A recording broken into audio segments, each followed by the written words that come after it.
Okey, hari ni kita akan masuk tajuk yang seterusnya. Kamu boleh lihat tak cikgu punya nota? Boleh. Okey. Okey, hari ini tajuk berkaitan dengan kecederaan. So selepas minggu lepas dan sebelum ni kita dah belajar tajuk berkaitan dengan psikologi, keganasan, keagresifan dan sebagainya. So hari ini kita akan masuk tajuk seterusnya, iaitu pengenalan kecederaan sukan. Dalam sukan ni biasa sangat biasa berlaku kecederaan. Yang paling common, yang paling biasa kamu jumpa ialah kecederaan apa ataupun kamu alami? Apa? Biasa kalau main lumba lari lah. Kalau lumba lari, biasa kecederaan yang paling mudah untuk atlet tu terkena ialah kecederaan apa? Lutut. Lutut. Lutut. Ataupun tengah lari, dia apa? Biasanya apa? Seleo. Kaki kejang. Kaki kejang ataupun cramp kan. Tu kecederaan biasa lah kan. Biasa kalau kamu dengar, kalau kaki cramp kejang je, orang akan cakap apa? Kurang apa? Tak cukup apa? Kaki cramp lah tu, tak cukup lah tu. Tak cukup apa? Warm up. Tak cukup warm up. Kebiasaannya orang akan mengatakan berkaitan dengan warm up. Tetapi sebenarnya kecederaan tu bukannya bergantung sepenuhnya kepada warm up. Dia juga akan kembali kepada bagaimana latihan dilaksanakan ataupun dilakukan oleh seseorang atlet. Biasanya atlet yang fit, atlet yang cergas, dia akan susah untuk mendapat kecederaan. Okey. So, dalam kecederaan sukan ni, faktor dia ada 4. Kita lihat yang pertama, faktor kendiri. Kendiri ni merujuk kepada diri sendiri. Faktor pihak ketiga. Pihak ketiga ni ialah orang lain. Faktor peralatan sukan lah. Contoh kayu hoki, contoh tiang gol. Persekitaran ni boleh merujuk kepada keadaan sekeliling. Keadaan sekeliling. Contohnya mungkin boleh berlaku juga disebabkan padang ataupun cuaca, ataupun disebabkan mungkin berlaku sedang bermain bola di panah peti contohnya kan. Ada kan kes pelajar-pelajar ataupun orang dewasa pun ada sewaktu ada kilat peti, dia bermain di kawasan lapang, so dia kena panah peti. Okey, faktor kendiri biasanya berlaku disebabkan kurangnya sesi pemanasan badan ni, ataupun tak cukup lah. Bukan tak lakukan, dia mungkin buat sesi pemanasan badan tetapi tak cukup. Mungkin ada sesetengah atlet yang baru, dia merasakan bahawa pemanasan badan ni akan memenatkan dia. So nanti bila dia dah penat, dia dah tak boleh perform. Sebenarnya salah. Sebenarnya pemanasan badan tu dia kena buat secara secara sistematik supaya apa? Kita buat pemanasan badan ni ada supaya apa? Supaya badan kita bersedia untuk melakukan kerja-kerja yang lebih berat. So otot-otot, darah yang mengalir semua akan bersedia sebelum kita melakukan aktiviti-aktiviti yang lebih ekstrim ataupun mungkin lebih laju untuk berlari ataupun untuk melakukan lompatan ataupun untuk mengangkat benda-benda yang berat. So semua kena buat regangan. Kemudian selain daripada warm up, kita juga kena buat cooling down. Mungkin cooling down yang kita buat game sebelum ni kita tak buat betul-betul, mungkin kecederaan tu akan berlaku game pada selepas tu lah. Mungkin semalam kita dah habis main, tak buat cooling down. Hari ni kita main, mungkin kita akan tercedera. Ataupun peralatan-peralatan yang tak sesuai. Contohnya memakai kasut yang tidak sesuai. Contoh bermain bola memakai kasut jogging kan, ataupun bermain sepak takraw menggunakan kasut boot ataupun spike. Tak sesuai lah, sebab kita bermain di tempat yang rata keras, so tak sesuai memakai kasut yang ada tapak besi seperti paku dan sebagainya lah. Kalau bermain di court pakailah kasut yang sesuai untuk court, untuk bermain tenis, pakailah kasut untuk bermain tenis. So inilah faktor kendiri, maksudnya diri sendiri. So selain daripada peralatan ataupun tidak cukup regangan ataupun cooling down, atlet ni juga boleh, macam cikgu cakap tadi, atlet ni juga boleh mengalami kecederaan apabila dia tidak cukup latihan ataupun mungkin malam dia tak cukup tidur kan. Mungkin tidur pukul 3 pagi pukul 8 ada game. So pun itu juga boleh mendatangkan kecederaan seperti apa? Kecederaan tisu lembut ni merujuk kepada otot. Nanti kamu akan jumpa kecederaan tisu keras. Tisu keras walaupun nama dia tisu keras tetapi dia merujuk kepada tulang. Tisu lembut ni seperti otot, ligamen ataupun tendon. Okey, tu faktor kendiri. Yang kedua kita lihat faktor ketiga pula. Faktor yang kedua ialah faktor pihak ketiga. Bermaksud daripada orang lain lah. Mungkin disebabkan pihak lawan, mungkin disebabkan pengadil ataupun mungkin disebabkan penonton. Contohnya kamu sedang masuk acara lari pecut, kamu tengah lari, kamu ada kawan yang geram dengan kamu, dia ambil botol air yang berisi air, dia baling kat kamu. Mungkin terkena kepala kamu akan cedera. Ataupun mungkin biasa kalau di stadium mungkin penonton membaling suar tahu flare ni flare ni. Dia baling suar ke padang, so boleh menyebabkan kecederaan. Itu ialah faktor pihak ketiga, maksudnya ada orang lain yang menyebabkan kita cedera. Okey, seterusnya peralatan ni biasanya peralatan yang tak sesuai lah ataupun peralatan yang tidak ada kualiti. Contohnya peralatan yang tidak ada kualiti, contohnya apa yang mudah, mungkin kamu bermain hoki, kamu menggunakan kayu hoki yang murah, mungkin harga RM10. Orang lain pakai kayu hoki mungkin yang lebih berkualiti, mungkin harga 100, 200, 300, 400 kan. Mungkin kamu nak beli yang murah ataupun kamu beli yang second hand je kan. Kat Batu Pahat ni pergi pasar karat je, nak main hoki pergi pasar karat je lah, RM10 dapat satu stick kan. So peralatan-peralatan yang tidak kualiti ni mungkin ketika kamu bermain dia akan menyebabkan dia patah dan menyebabkan kecederaan ataupun tidak memakai perlindungan yang sebetulnya lah. Contoh main basikal tak pakai helmet kan, tak pakai kasut yang sesuai, pakai selipar kan, ataupun main basikal pakai seluar yang besar, tengah kayu dah kain tersangkut, seluar tu yang besar lebar tu menggelobor tu dah tersangkut dekat rantai dan seterusnya menyebabkan kamu jatuh. So apa-apa sukan yang kita main, kita perlu menggunakan peralatan yang sesuai dan juga yang berkualiti lah. Jenama tak penting, yang penting dia sesuai. Tetapi contohnya kamu bermain basikal, boleh ke pakai helmet budak-budak? Nak jimat beli helmet kanak-kanak kan, mungkin RM5, RM10 dah boleh. Tetapi apabila kamu jatuh mungkin boleh menyebabkan kecederaan kepada kamu punya kepala.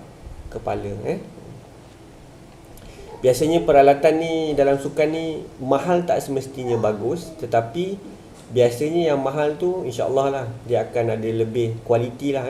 Macam kasut lah. Kasut mungkin yang baik tu akan lebih mahal. Kasut yang murah ni mungkin boleh pakai tetapi mungkin tidak tahan lama. So kamu bayar barang-barang yang mahal tu ialah bayar dia punya kualiti. Okey, seterusnya kita lihat persekitaran. Persekitaran ni yang menyebabkan kecederaan mungkin padang yang tak rata, mungkin ada batu di padang, mungkin macam cikgu cakap tadi, cuaca kan. Mungkin cuaca terlalu panas boleh menyebabkan kamu dehydrate, kamu pengsan ataupun okey, contohnya dekat sini dia bagi padang hoki. Padang hoki biasa sebelum bermain dia akan sembur dengan air supaya pergerakan bola lebih laju dan juga kalau kita jatuh, kita punya lutut ataupun tangan tidak terlalu sakit lah sebab dia panas kan. Tapi kalau ada air tu mungkin kurang sikit lah kesakitan. Contohnya sebelum sesuatu kejohanan ataupun permainan tu, pihak penganjur siram air terlalu banyak sampai banjir. So bila dah banjir akan terlalu licin, so pemain-pemain ni akan lebih mudah, bola akan laju tetapi pemain-pemain ni akan senang jatuh lah, lari sikit jatuh. Dan akhirnya akan menyebabkan kecederaan, mungkin di ankle, buku lali, lutut dan sebagainya. So persekitaran ni kita boleh pilih, kamu boleh pilih. Contoh kalau cuaca hujan, kamu boleh pilih nak main ataupun tidak bermain. Contohnya gelanggang licin, ada air, kamu boleh pilih untuk bermain ataupun tidak bermain. So pilihan-pilihan tu kamu yang boleh tentukan sama ada sesuatu situasi tu sama ada tu selamat untuk kamu ataupun tidak selamat. Dia bukannya persekitaran saja, sama juga dengan berbalik kepada peralatan tadi. So kita yang boleh memilih untuk bersukan dalam keadaan yang selamat ataupun tidak selamat. Okey, untuk langkah pencegahan, okey, cikgu ulang lagi sekali tadi. So kecederaan dalam sukan ni dia ada empat faktor. Yang pertama faktor kendiri, yang kedua faktor pihak ketiga, faktor yang ketiga ialah peralatan dan seterusnya ialah persekitaran. Ni ialah punca secara umumnya lah kecederaan dalam sukan. Sebenarnya bukan dalam sukannya, kecederaan kalau kamu tak bersukan pun mungkin kamu cedera juga kan. Contoh kemalangan, itu pun kecederaan juga.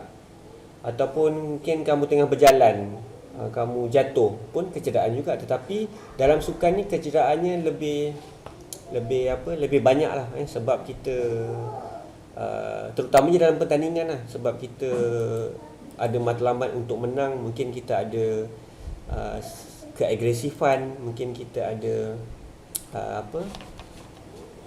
motivasi intrinsik, ekstrinsik yang kita belajar sebelum ni kan. Motivasi seperti itu mendorong kita untuk melakukan perkara-perkara yang lebih daripada sepatutnya.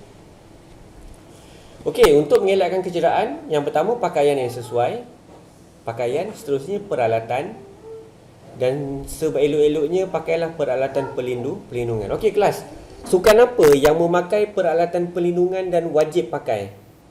Boleh share tak? Atau apa yang kamu tahu, yang kamu pernah lihat? Sukan apa yang wajib memakai peralatan perlindungan?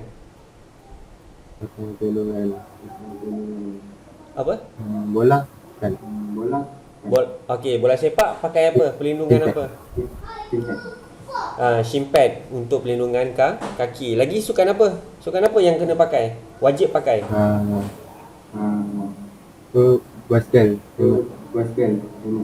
Basikal pakai helmet. Okey, lagi contoh macam softball ataupun kriket. Lagi banyak peralatan dia kena pakai apa? Pakai helmet, pakai perlindungan chest, dada, kaki kan? Ada pakai glove.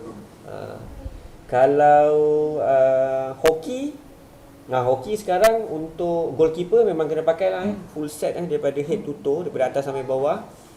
Full set untuk perlindungan. Lepas tu sewaktu penalty corner sangat ditekankan lah, supaya sangat digalakkan untuk memakai pelindung mata untuk pemain-pemain pertahanan. Semuanya itu adalah untuk menjamin ataupun untuk mengelakkan kecederaan. Okey, seterusnya peralatan perlindungan, seterusnya ialah persekitaran yang selamat. Biasanya kalau pertandingan, insya-Allah lah persekitaran akan selamatlah, akan dijagalah oleh pihak penganjur. Tetapi mungkin boleh berubah apabila cuaca berubah lah. Mungkin pada awalnya selamat, tetapi apabila cuaca berubah mungkin dia dah akan jadi risiko untuk setiap atlet. Okey, pakaian yang sesuai. Pakaian yang sesuai ni pun dia depends on game juga. Setiap game ada pakaian dia yang tersendiri. Contohnya kalau lari, sesuai pakai apa? Mungkin pakai singlet ataupun tetapi ingat pakaian ni walaupun atlet suka pakai yang nipis, pakaian yang nipis, tetapi dia tidak bolehlah sampai ada certain sukan, ada contohnya macam olahraga. Macam olahraga dia tidak boleh pakai, dia memanglah kalau kamu tengok di Olimpik pun mereka ni pakai singlet, pakai short kan, tetapi mestilah tidak boleh menampakkan part-part yang sensitif tu lah, tak boleh nampak. Walaupun dia boleh pakai macam tu tapi tak boleh nampak, tak boleh lah pakai nipis warna putih semua. pakai seluar putih ataupun baju putih nipis yang nampak dalam tak boleh, tak boleh sampai macam tu lah. Contohnya kalau renang kena pakailah swimsuit untuk berenang kan. Contoh kalau main lawan pedang kamu tengok, kena pakai full set lah, cover daripada helmet sampailah ke seluruh badan. Contohnya lagi apa, pakaian yang sesuai, contoh pakai banyak setiap game pakaian ni tak sama. Kalau macam softball, mungkin kamu tengok dia kena pakai topi kan, pemain kena pakai topi. Lepas tu kebanyakan jenama-jenama pakaian ni dia akan buat pakaian yang tidak menyerap peluh lah, berbanding dengan zaman-zaman cikgu masa kecil dulu. Kalau pakai baju jersey sekolah tu, jersinya tebal, kalau berpeluh berat, lepas berpeluh berat. Tapi sekarang teknologi hari ni, teknologi jersey ataupun pakaian ni dia lebih advance lah. Bajunya mungkin nipis kan, berangin, cepat kering. Kemudian kalau di atlet di peringkat nasional, di peringkat antarabangsa ni, kebanyakannya dia akan tukar baju setiap kali separuh masa supaya dia lebih selesa So sesuai dengan saiz tu memang perlulah. Tak bolehlah pakai baju besar, nanti boleh mengakibatkan kecederaan apabila dia pakai seluar besar contohnya kan, terpijak jatuh. Ataupun kamu main bola jaring untuk pelajar perempuan Muslim, contohnya pakai tudung, lepas tu pin macam-macam, pin dekat bawah dagu, pin dekat bahu, pin dekat belakang, semua pin. So apabila bermain tertarik, contohnya pihak lawan tertarik pin dia tu, tertarik tudung dia, mungkin boleh menyebabkan kecederaan dan juga luka sebab mungkin pin tu terbuka ke, tercocok ke dan sebagainya. Sebab tu kalau boleh dalam permainan sukan ni, untuk atlet perempuan ni, kalau nak pakai tudung, pakailah tudung yang sesimpel yang boleh, pakai tudung sarung lah. Tak adalah, tak perlu pakai pin, ikat pin sana pin sini sampai 5-6 pin kan. Sebab kita tidak boleh buat ataupun tak banyak pin pun dia pakai tudung lilit kan, lilit atas kepala, lilit lepas tu ikat dekat leher, pun tak boleh juga kan. Tengah-tengah main tertarik, terjerut leher dah, daripada nak main nak sihat terus meninggal. Okey, seterusnya peralatan sukan yang sesuai dan juga sempurna ni, kebiasaannya peralatan sukan ni dia ada juga dia mengikut umur macam bola sepak. Contohnya bola untuk bermain di peringkat bawah umur mungkin saiz 4, saiz besar untuk kamu dewasa sekolah menengah mungkin saiz 5. Sama juga macam helmet, basikal, semua ada saiz. Lagi peralatan-peralatan contoh macam kayu hoki pun sama untuk junior dan juga untuk senior tak sama saiz. Bola rugby pun sama. Semua bola kebiasaannya untuk pelajar-pelajar yang junior dan juga senior ni tak sama saiz. So bila tak sama saiz tu, dia sesuai lah untuk kategori dia. Lepas tu sebelum membuat sesuatu aktiviti tu, kita kena lihat lah peralatan kita dalam keadaan yang baik. Contohnya kalau kita nak main basikal, pastikan angin kita penuh, memakai pakaian yang sesuai, pakai tight macam ni. Tight pula, cari yang ada span di bahagian pinggul supaya kita selesa kan. Lepas tu satu tight ni kamu tahu tak seluar apa tight ni? Ni tight ni sama ada long ataupun short. Ada yang murah di pasaran, ada yang mahal sampai 200-300. Beza dia, kamu tahu tak apa beza dia yang murah dengan yang mahal? Yang mahal tu biasanya dia lebih elastik.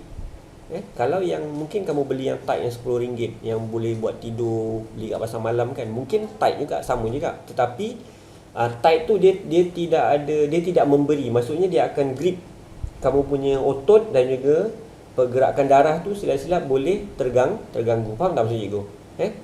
So dia akan menyebabkan kamu akan lebih mudah cedera, mungkin kamu lebih mudah cramp kan, sebab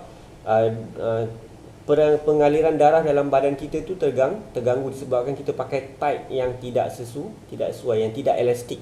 Yang elastik tu maksudnya kamu tarik, kalau dia boleh meregang lah, biasanya tight yang mahal dia boleh meregang. Sama juga macam kalau kamu tengok, kamu tahu scuba diving tak?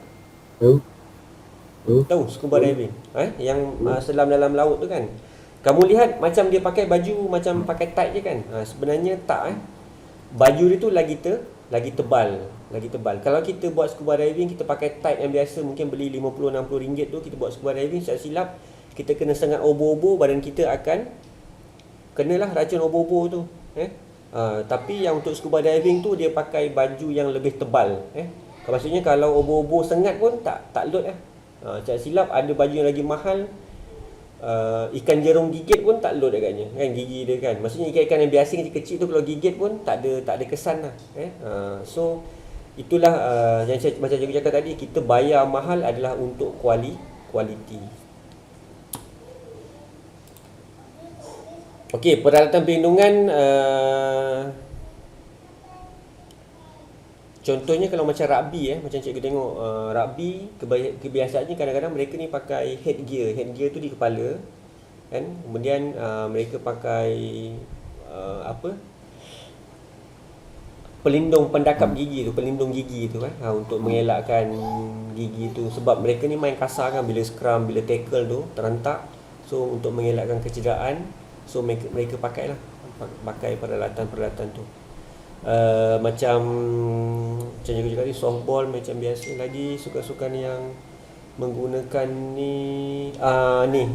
hockey ice, mungkin dekat negara kita taklah famous, tapi macam hockey ice, American football.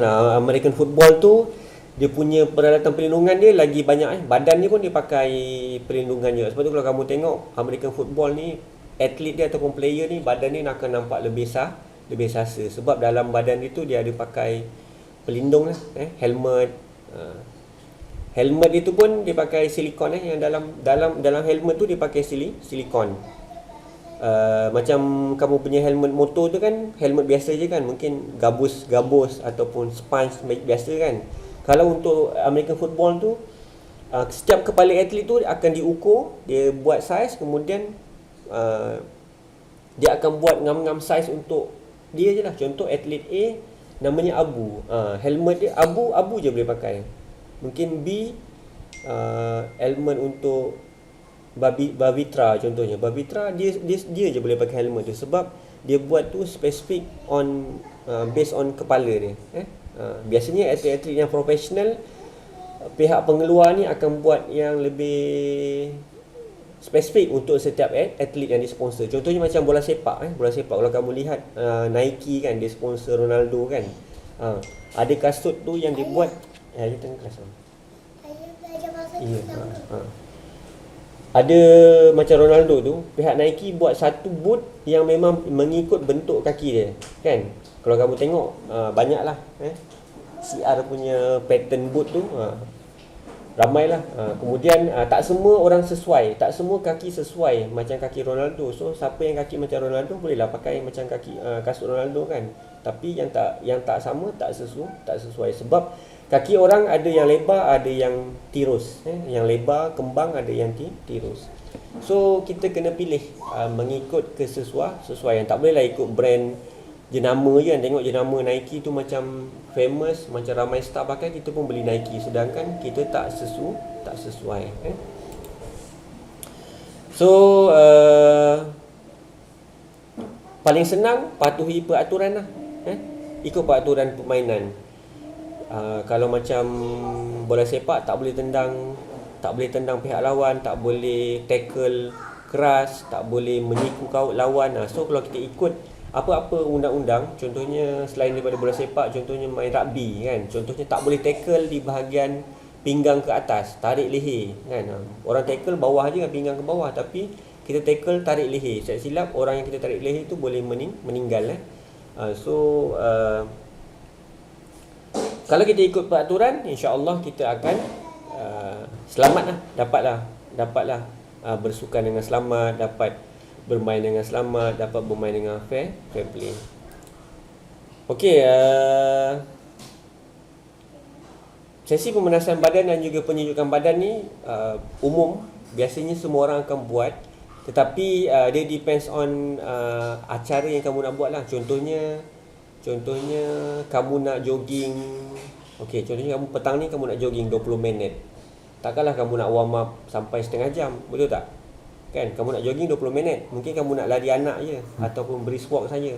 So tak perlulah buat regangan yang terlalu kompleks. Tetapi kalau kamu nak bermain main yang lebih ekstrim untuk pertandingan contohnya kan, so kena buatlah warm up yang lebih banyak daripada biasa. Contohnya kalau bermain bola sepak 45 minit, mungkin warm up dia, sesi warm up dia 30 ke 40 minit tu pun mungkinlah, 25 ke 30 minit tu pun panjang, dah cukup panjang dah untuk dia dapatkan sesi pemanasan badan tu.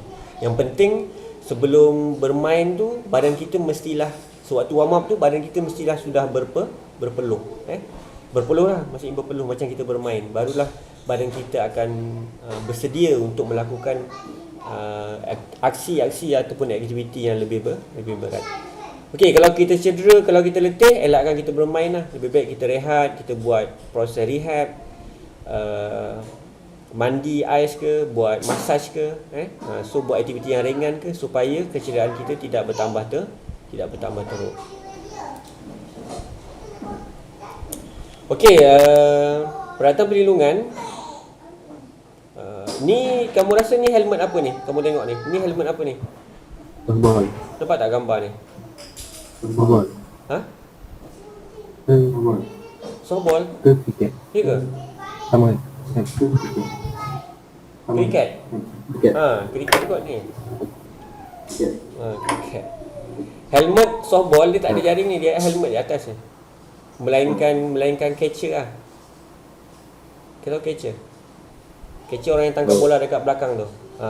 Kalau pemain dia pakai atas je, kan? Kalau macam kuda pun dia pakai atas je. Tapi yang biasa pakai jaring ni mungkin goalkeeper hoki boleh pakai kan. Tetapi dia design setiap helmet ni pun tak samalah mengikut sukan. Kalau lawan pedang pakai helmet penuh kan, tutup penuh kan. Tutup penuh. Kalau pedang macam ni, saya silap tercocok hidung, lubang hidung daripada 2 jadi 3 kan. Mata je daripada 2 terus tak ada, tinggal 1, tercocok mata. So pakailah mengikut peralatan yang sesuai. Macam bawah ni, ini softball kot tak silap cikgu, bawah ni. Atas ni mungkin cricket, American football. Ni American football, tengok. American football. Dia tengok American football ni, kamu tengok kaki dia ni. Ni. Shape ni semua ni bukannya otot dia, memang dia pakai peralatan pelindungan ni. Badan ni semua ni. Semua memang dibuat ngam-ngam untuk bentuk badan dia, sebab dia lebih kasar lah permainan dia. Okey, ni yang gigi je cakap tadi, penangkap gigi, pelindung mata. Pelindung mata ni renang kena pakai lah, sebab kalau kita tak pakai goggle mata dalam air, dia. apa akan jadi? Mata dia. Macam mana nak buka mata? Macam mana kamu nak berenang kan? Sebab kamu pandangan akan kabur lah. Ni bawah ni apa? Tukang mesin rumput punya. Agak-agak squash, ya, good, bagus. Kadang-kadang menembak pun pakai ni juga. Apa nama tu? Cermin mata macam tu. Okey, pelindung kaki, macam atas ni kamu tahulah, ni bola sepak punya lah. Bawah ni mungkin apa ni agak-agak ni? Ni mungkin softball ataupun softball. Kalau kriket dia keras sikit. Kalau kriket dia putih. Okey, contoh nak main bola, tak ada shin guard. Boleh ganti dengan apa agak-agak? Untuk main petang-petang lah. Kamu nak main bola tapi tak ada shin guard. Apa boleh ganti shin guard ni? Apa peralatan yang sesuai yang kamu boleh jumpa di sekeliling? Apa? Senang lah, paling senang lah. Apa? Guna kotak boleh, guna kotak kan? Guna kotak. Dah tak ada, pakailah kotak. Kalau macam hoki, shin guard hoki sebenarnya lagi panjang. Tapi kalau dah tak ada yang panjang tu, pakai yang macam ni pun boleh kan? Dia bergantung. Tapi kalau perlawanan tak boleh lah. Kalau game-game perlawanan sebenar tak boleh lah kamu nak pakai kotak, nak pakai buku tebal kan, kulit buku ke, tak boleh lah. So dia risiko lah. Tapi mungkin untuk ganti sementara boleh. Okey, seterusnya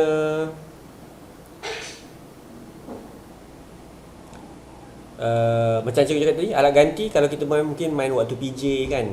Kamu macam bola sepak lah kan. Kadang-kadang Zaman cikgu sekolah pun dulu time bola tak ada. Petang-petang nak main bola, buat bola guna apa? Kertas. Ha. Buat bola guna kertas kan, gumpal bola bulat kan. Buat baling-baling. Itu ialah peralatan gantian lah kreatif kan, budak-budak kita ni kreatif. Contoh nak main apa? Nak main pingpong. Tak ada alatan, guna buku Buku log. tu yang keras kulit keras tu, buku log kan. Guna buku log kan. Mungkin macam tu lah. Okay, so macam tadi lah, macam main pingpong kan, mungkin ada bola tak ada bat, boleh guna buku log dan sebagainya. Tu apa-apa dalam sukan pun, yang penting ada pergerakan tu dah cukup lah untuk kita aktif lah. Macam kat rumah ni, cikgu takut kamu duduk lama-lama, silap-silap kamu stres kan, kamu burn out, kamu dah hari-hari buat rutin yang sama. So kalau boleh petang-petang keluar lah, main basikal ke, jalan-jalan naik motor ke, keluar lah buat skipping ke. Takut kamu lama-lama dalam rumah. Sebab cikgu pun rasa macam tu bila kita duduk buat rutin yang sama hari-hari, kita akan rasa stres. So bila stres ni, otak kita ni akan lambat respon kan, lambat nak berfikir. So buatlah. Kalau ada peralatan apa kat rumah, buat je kamu. Kalau kamu ada adik kan, tak ada bola, buatlah guna bol kertas ke apa ke, main bola ke, main baling-baling ke dan sebagainya. Okey, so tamat untuk hari ni. So selepas ni kamu buat latihan yang ni yang cikgu bagi tadi tu. Mana latihan ni? Ni dekat Google Form ni. Tadi saya tekan macam ni. Ini komisi. Tadi saya tekan macam ni. Ini komisi. Dia keluar macam ni Oh, dia keluar macam ni. Sekejap Kalau dia keluar macam tu, maksudnya ialah tak boleh buka pula.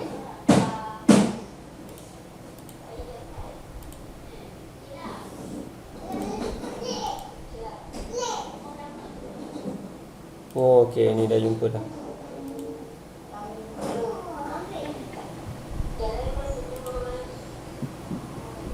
Okey dah. Cikgu dah open untuk semua. So kamu boleh jawab balik dekat ni. Sikit je, ada berapa soalan, 5 soalan je. Berkaitan dengan tajuk tadi lah. So kamu hantar, nanti attending cikgu akan ambil lah. So nanti kita jumpa balik hari Khamis pagi. So buatlah aktiviti yang berfaedah kat rumah. Kalau dah stres sangat, buatlah apa-apa yang patut, tolong mak ke, masak ke. Kalau tak ada benda sangat, pergi siram pokok rumah jiran ke, basuh bumbung ke, basuh kereta ke. Kalau atas kereta dah habis basuh bawah kereta pula. Motor pun sama, kalau dah atas semua dah kilat, basuh enjin pula. Kalau dah tak ada boring sangat. Okey, terima kasih kelas. Kita jumpa lagi next class. Okey.